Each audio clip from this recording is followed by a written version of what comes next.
봅시다. 사회부터 가봅시다.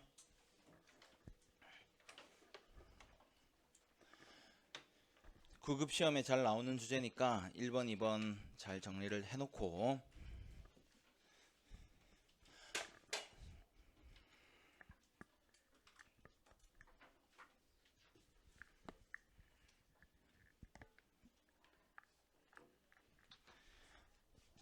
조직의 특징을 연구하는 이론을 정리해 보니 개별 조직을 분석의 대상으로 삼더라.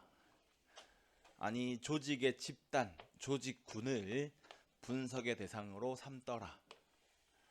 근데 그 조직의 특징을 바라볼 때 조직을 결정론 관점으로 바라본다는 것은 조직은 무엇인가로부터 결정지어짐을 당하는 종속 변수다. 근데 그걸 환경과의 관계에서 바라본다. 환경 결정론 관점은 연구 대상인 조직을 종속 변수로 바라보는 관점. 반면 조직을 스스로 의사결정하는 존재로 본다. 임의론 관점으로 바라본다. 환경과의 관계에서 조직이 독립 변수. 처음에 개별 조직의 특징을 분석하면서 결정론 관점인 조직의 구조적인 특징은 상황이 좌우한다. 구조적 상황 이론은 다른 말로 상황에 적응하는 형태로 구조가 나온다.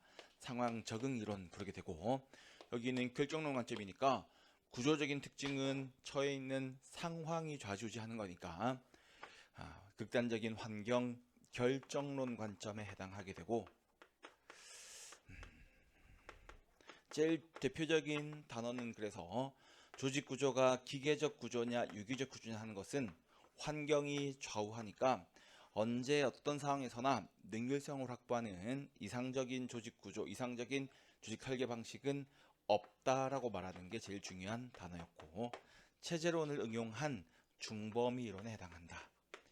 이 구조적 상황 이론의 극단적인 환경 결정론 관점을 비판하면서 조직 구조가 어떤 형태냐는 것은 조직 관리자의 전략적 선택에 달린 거다. 전략적 선택 이론이 있었다.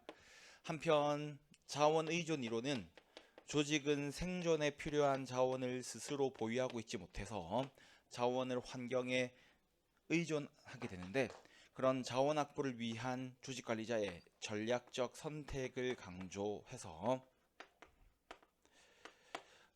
조직을 바라볼 때 환경에 대한 조직을 능동적, 임의적인 존재로 인식한다는 게 중요한 단어가 되게 된다.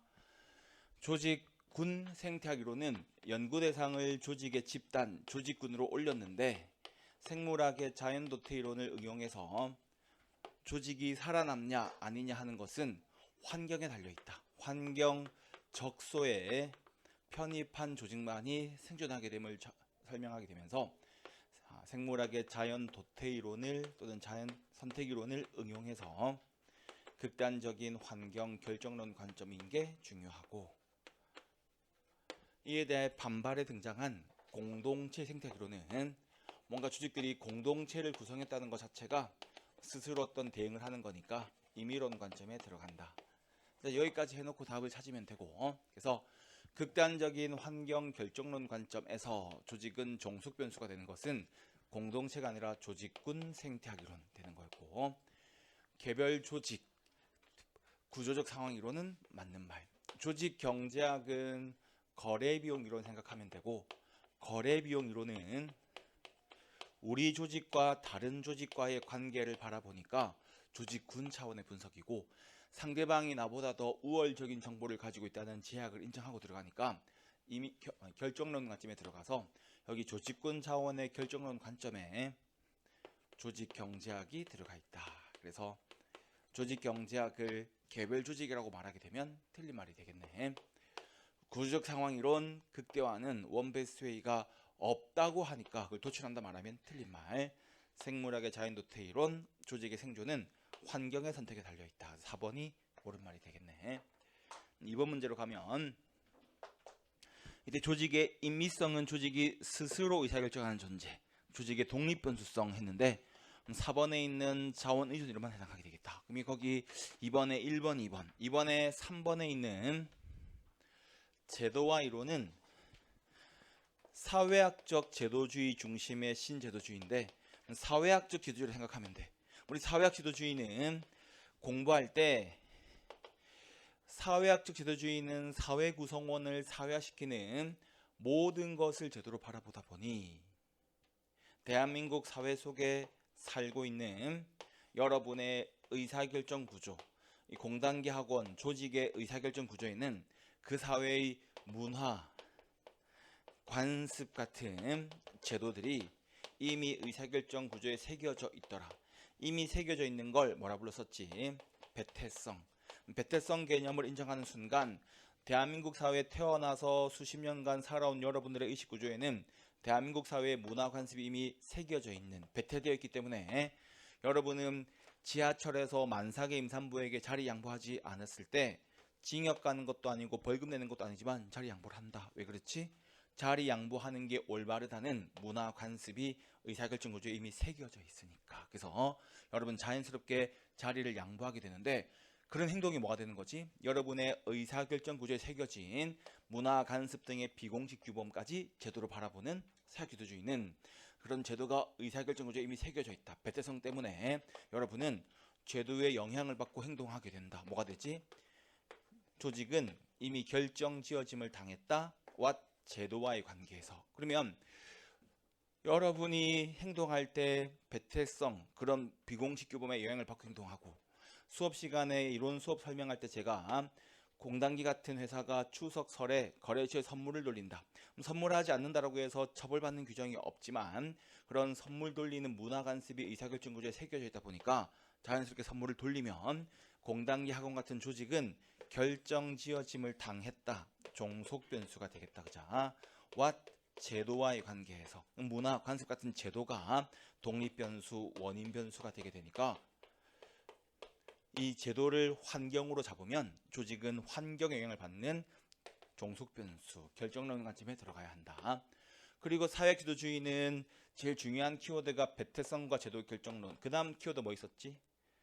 사회지도주의는 그래서 이미 배태성에 의해서 영향을 받다 보니까 새로운 제도가 만들어지고 변화되는 걸 어떻게 설명할 건데, 제도 변화의 방법으로 유질 동용하란 말을 배웠었지, 그지? 그래서 서로 다른 성질의 것이 벤치마킹으로 같은 형태로 닮아간다. 그래서 1980, 90년대에 복지국가의 재정위기 정부 실패 해결을 위해서 영국이란 나라가 NPM 개혁을 하니 유질 동용하, 미국이란 나라가 NPM 개혁을 하게 되고 바다 건너 한국도 NPM 개혁을 하게 되면서 영국의, 미국의, 한국의 행정은 서로 다른 특징이었지만 유질 동용화 통해 서로 닮아가게 되면서 제도 형태가 유사해지더라. 그래서 제도의 특징을 바라볼 때 여러 나라 제도를 함께 모아서 설명을 하게 되니까 우리가 사회제도주의는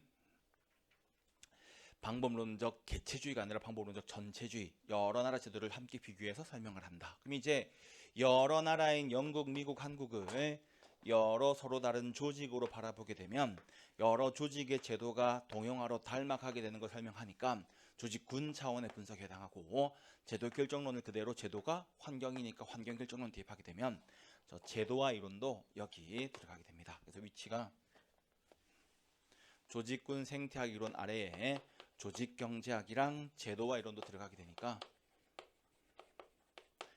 지금 보기 드문 세 개가 여기 있네. 그래서 조직군 생태학 이론, 제도화 이론, 조직경제학 다 여기에 들어가 있고, 자원 의존 이론만 여기 임의론 관점, 개별 조직 차원의 분석 되겠다. 답은 4번을 하면 되겠습니다.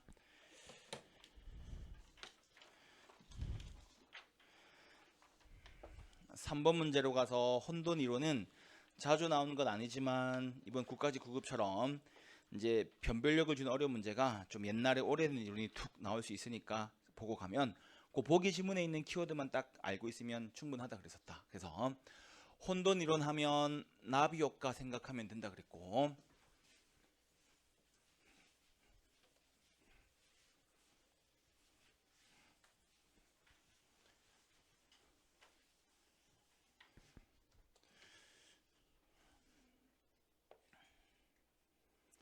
캘리포니아 해안에 태풍이 몰아치고 있다. 이런 태풍 같은 어떻게 발생한 거지, 어떻게 흘러갈 건지 예측 통제가 곤란한 저 태풍 같은 혼돈스러운